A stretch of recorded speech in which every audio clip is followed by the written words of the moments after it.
విడాకులు అంటే మామిడాకుల చెట్టు నుంచి తెంపించేయడానికి. మనం విడాకులు ఇవ్వడానికి చాలా బలమైన కారణం ఉండాలి.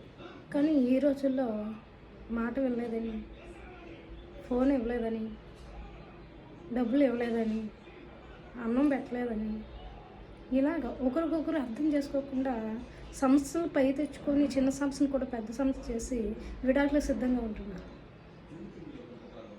ఇంకా భార్యాభర్తల మధ్యలో శైతాను ఉంటాడు కదా, ఆ శైతానికి కూడా మాటలు విని, ఆ శైతాన్ మాటలు విని ఇది నిజమా కదా తెలియకుండా మనుషులు ఇతరులు ఏదైతే ఉన్నారో భార్యాభర్తలు ఇద్దరికి కూడా గొడవలు ఎక్కువైపోతున్నాయి. ఏదైనా సమాచారం తెచ్చినప్పుడు అది నిజమా కదా మనం కనిపెట్టాలి. మన కురాల్లో కూడా చెప్పడం జరిగింది.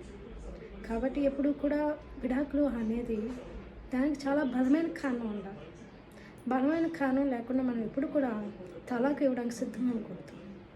చూడండి, దేవుడు భార్యలో చాలా సుఖాన్ని ఇచ్చాడు, ప్రసాదాన్ని ఇచ్చాడు. కానీ అలాంటి ప్రసాదం సుఖాన్ని పోగొట్టుకున్నవాడు చూడు.